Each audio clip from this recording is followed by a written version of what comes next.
Good morning, everyone. So it's Friday. Trying something a little bit different here on the way to work. So I didn't get a video out Monday. Monday's hard for me to do a video just because I have to do Friday's video, and Monday is really kind of back to back. And if I want to do editing of the videos and stuff, it has to be on the weekend. So last weekend, anyways, I decided to have some family time. A couple days prior, Thursday, I wasn't feeling too well and passed out super early in the evening, and just kind of chalked it up of being exhausted. So this video, we have a bunch of stuff going on. So FRS with a K24. We got an EF that I wanted to do. I wanted to get more coverage on it, but just did not have the time to. As I said before in my videos, I don't get paid for these videos, so at times when we have so much work, I shift back to just focusing on that, getting stuff, in and out. And we got some other new products coming out too that I'll show you a little bit behind the scenes. So please subscribe, like, and share. It helps the videos. It helps the channel grow. Comment down below too. That pushes videos up. Hopefully you enjoy.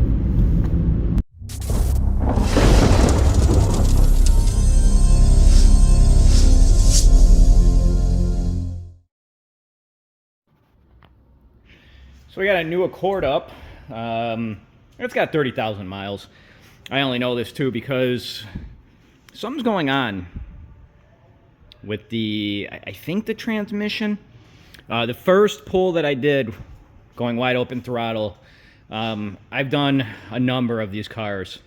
The trans is acting up, so I'm not going to do too many more pulls. I do want to get one more data log, and during that time I'm going to send him a video so he can see it on the dyno and whatnot.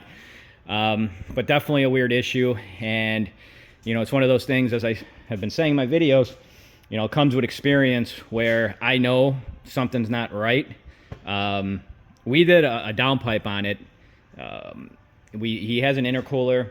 I don't know too if something's going on maybe with maybe a boost leak. I don't think it is though. I think it's something to do with the trans, and as I said, I don't want to keep pushing it more so. Just want to collect a little bit more data so I can possibly help him diagnose it, or if we're gonna diagnose it, front office is gonna have a call to him, so I don't know what he wants to do in this sense. So, but anyways, what I was getting at was two new tumblers that we released. So we got the HKS purple and then the HKS confetti. Now we've had a bunch of people reach out to us and say, hey, can you make this? Can you make that? We have other ones coming out as well, other manufacturers, I'll say that. And then we have the Honda one too, which this one's mine. So whenever you see it in videos and whatnot, I do drink from this. It keeps my stuff cold. I don't like cold water to begin with, but during the day, especially if it's warmer out, if I have my water in my office, it's a little bit more than room temperature warm, I should say.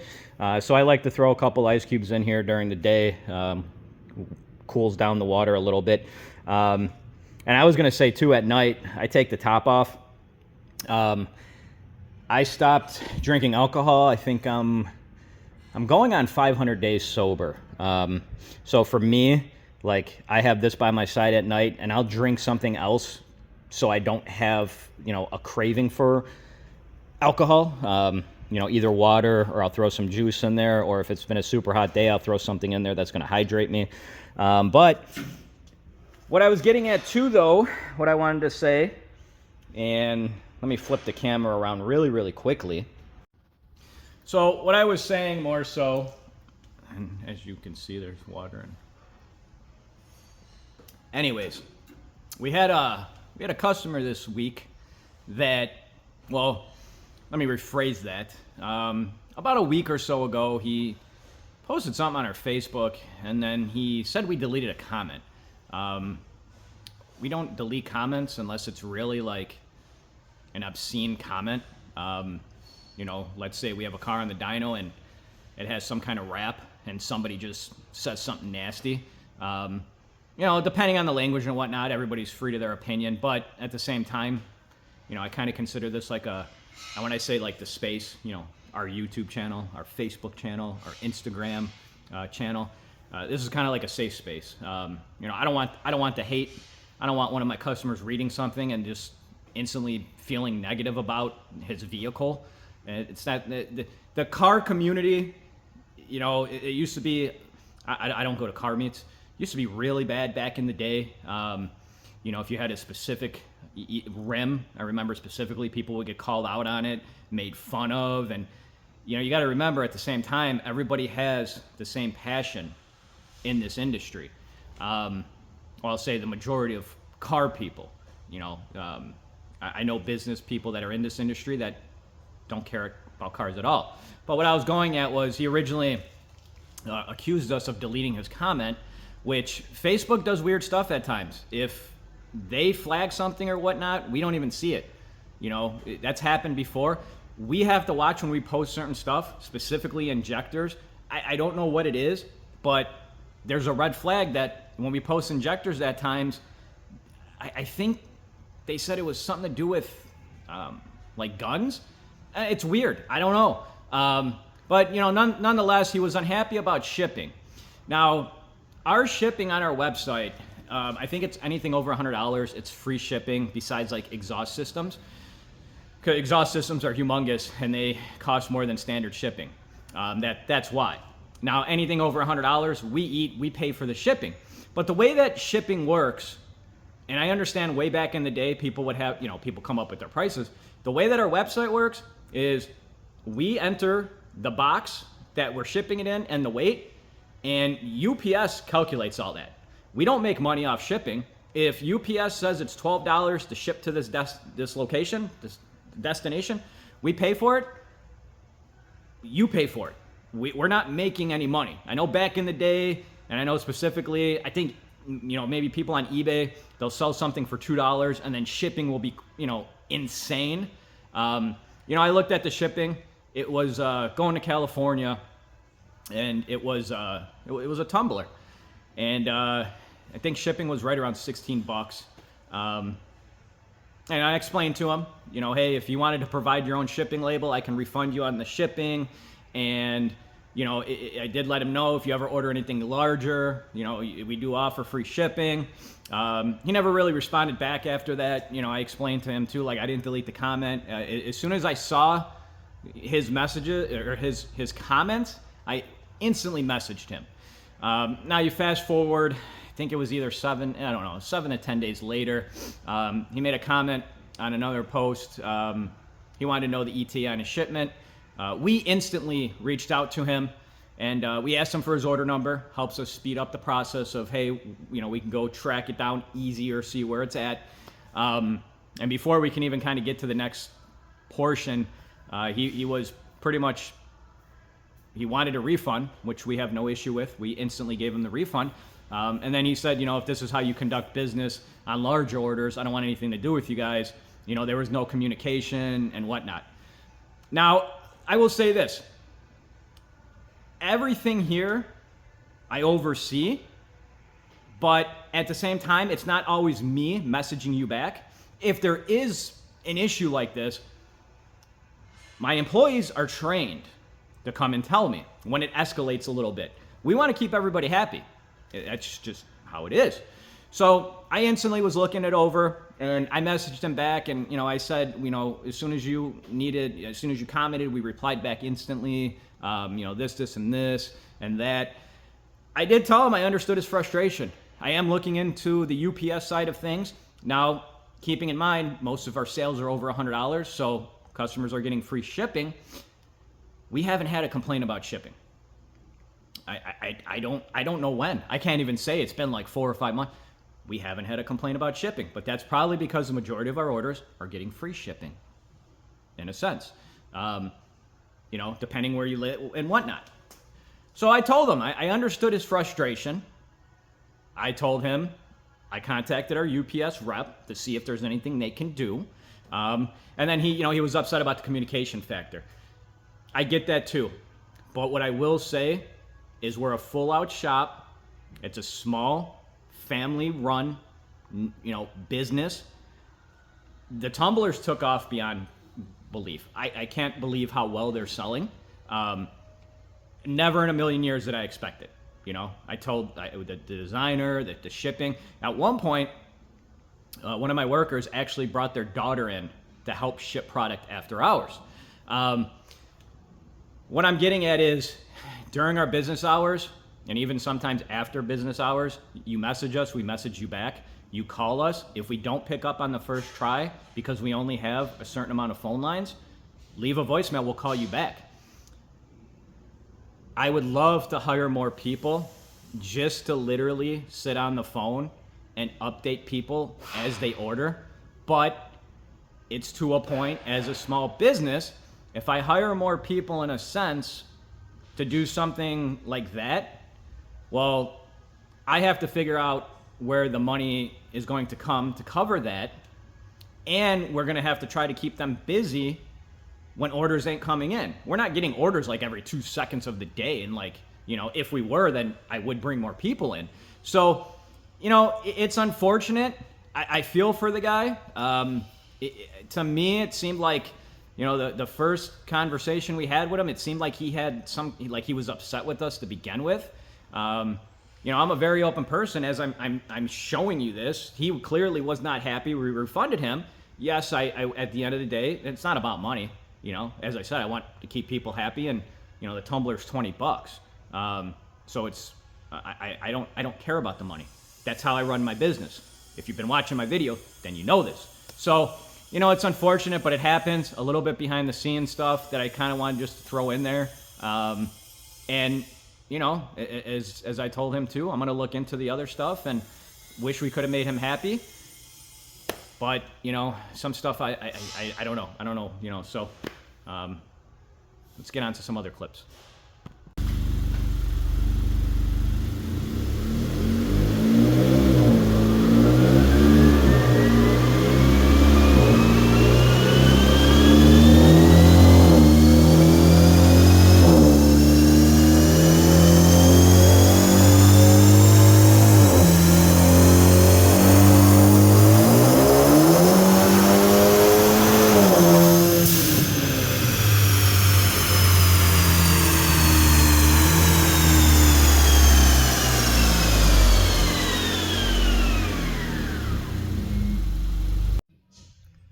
So I was just speaking to that Accord owner, and he was telling me he was having some issues prior to hard shifting, and it was something weird going on where I had it happen once, and I thought it was just I thought it was kind of like just a glitch or whatever. But you step on the throttle, and it's like it doesn't want to do anything. So he said after they installed the front pipe, he was noticing some of these issues too. So had a good conversation with him. As I say in my videos, if you're here I can't always be up front. And 99.9% of the times, if you're here for a dyno, I'm talking to you afterwards. If there's a small chance where I have some family, type thing that I have to go to, then it's all handled up front too. And as I tell people, I'm available on Facebook, Instagram, email, and whatnot too. But I answered all his questions that he had. I told him the next steps on what to do, and, go from there. So got some more clips in here in between.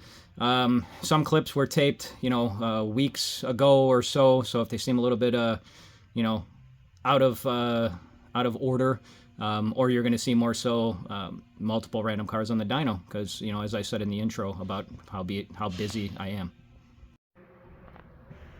Okay, so I'm sitting inside, in case you can't tell, and I'm going to tell you this right now. If I start moving the camera around, I don't know what it is with this vehicle, but whenever you sit in here, and it's inside the shop, the amount of mosquitoes, it's unreal. Can you see my forehead? Like, I've only been in here for like 2 minutes, and I'm getting eaten alive, so if I start slapping my legs or whatever, I don't know what is up with this vehicle. I don't know. Mosquitoes are attracted to it. So what I'm going to be doing... Okay, so what I'm going to be doing is upgrading the firmware on this dash. So if you're not familiar with the IC7 firmware update, this update was in the works for many months, and it's a big anticipation, the update, because it allows you now to have more outputs. It allows you to program these buttons for different things. It's a big update. And on top of that, I will also add, there's stuff that when you do update, some of the settings are different than the old settings. And one of the things that we have to do is we have to calibrate the fuel level sending unit. And from the old firmware to the new firmware, if we do it on the old firmware now and we bring it up to date on the new firmware, we're going to have to recalibrate it. So I'm going to be doing that on this dash. I'm going to be sitting in here, hopefully not getting eaten by mosquitoes. Hopefully it's just, I don't know.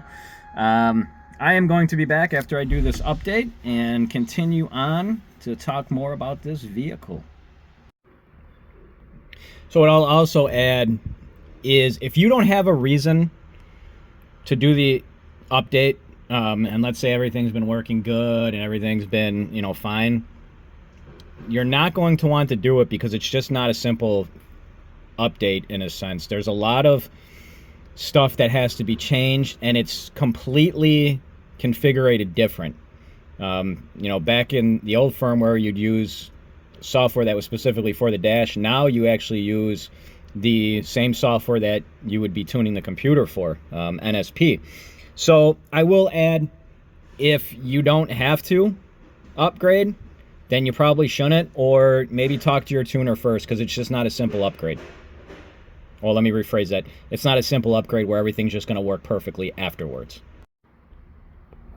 One other thing that's pretty cool that I'll add into this, you know, the old software, when you did a change, you had to reboot stuff. With this software, everything changes on the fly. So if I were to change this, let's just say we want, let's see here.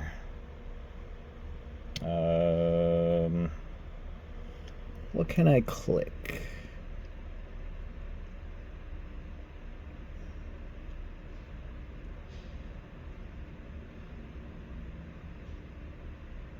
We got RPM already showing. I'm just trying to show you guys in real time. He does have an O2 sensor.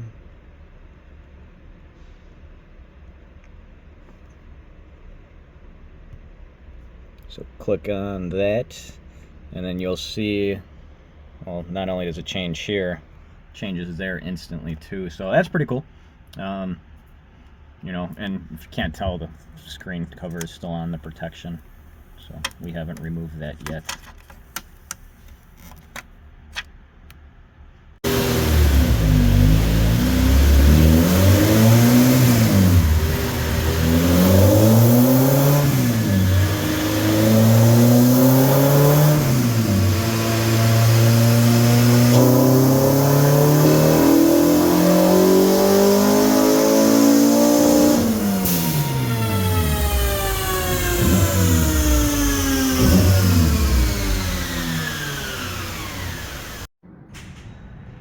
So this one is a wrap. I wanted to get more videos of it on the dyno, but ultimately we've been so busy. At least can get a video here. Did find that the throttle body was loose, so I was having a little bit of a weird sporadic idle issue. It was on and off. I have a video, and it's here. Maybe if you listen, there's a truck driving by right now, but if you listen, when this truck goes away, you can kind of see it moving. We tried tightening the bolts up for him. They're already tight, so we think that the bolts are just too long. Took off the hood right now because he didn't want us to do anything else as far as the hood clearance goes. So the hood is just chilling. He's going to take that home when he rides with his truck. And if I haven't said it before, this one's on a 550 with our plug-and-play Haltech adapter harness. Can't really show you anything right now because everything's tucked away and everything is cleaned inside, so I don't want to be ripping anything out. You can see the it's got two Haltech harnesses because it's got that digital dash. So just waiting for him to get here. Going to go over a couple things with him, answer any questions that he may have, and go from there. So overall, it did really good on the dyno power-wise. Pretty much exactly what these things make. We got a bee right now that's attracted to it, which I don't want to get stung.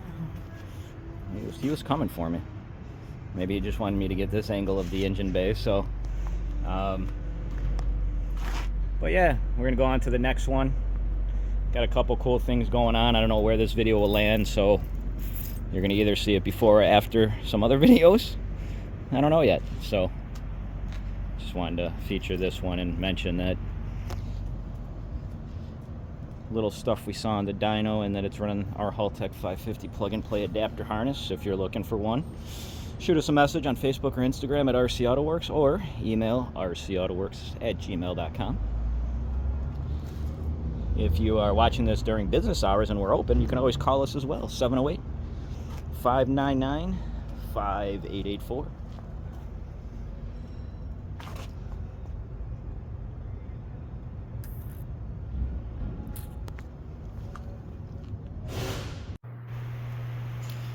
So one last car here that I want to get. I know I mentioned about an FRS with a K-swap in it.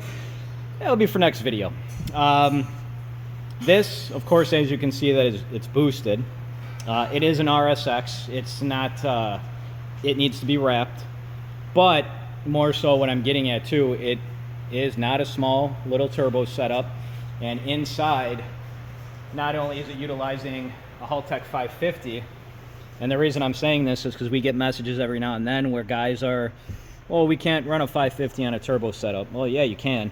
Comes down to the availability with the inputs and stuff. This one, I mean, he has a full, to give you an idea how much he's into, racing. He has a full fire suppression kit, no passenger seat. And then, as you can see over there, Haltech 550 with our plug-and-play harness. So, I'm going to be setting this one up a little bit more too. I'll get some video that you're going to probably see on my next clip. I'm sorry, my next video. I don't want to say clip. You get what I'm saying, hopefully. But like I said, we get a lot of people that say, hey, well, you can't run the 550 on a turbo car. Well, you can. Now we get a lot of people say, well, yeah, but it's more so oriented for a car that's a daily driver. No, it doesn't matter either, So, and I think a lot of people, they see somebody maybe comment online, wrong information. That's kind of what I think's going on. Now, I will say, as I tell everybody too, if you're going to do more stuff later on, so the 550, 750, you can run air conditioning too if you want. But if you're going to do, let's say, boost by gear, traction control, I feel like I said this before too in a video, well, you're going to want maybe not the 550 but the 750. All comes down to the inputs that you're going to be doing that you should think about later on. And then we even had a guy ask us, well, can you make a custom harness for a 1500? Yeah, sure. We do all our harnesses here. They're not outsourced. We're not buying them from another company. So if you ever call, let's just say you call randomly and say, hey, I just want to know where I should wire such and such in. Well, we're going to go talk to our wiring experts here. They're going to either pull up some diagrams, or they're going to know off the top of their head, and either we call you back or we get that answer while you're still on the phone. So that's one thing I always tell people too, the support we offer. We're a full out shop. We have somebody up front all the time, unless they have a day off. But either way, we're available on phone, email, and messages, and even after hours. At times, not all the time, we can still get back to you. I was messaging some people yesterday, I think as late as 9 o'clock-ish. They were a little bit surprised, but I was still working and I was checking messages. So this and the FRS will be in the next video.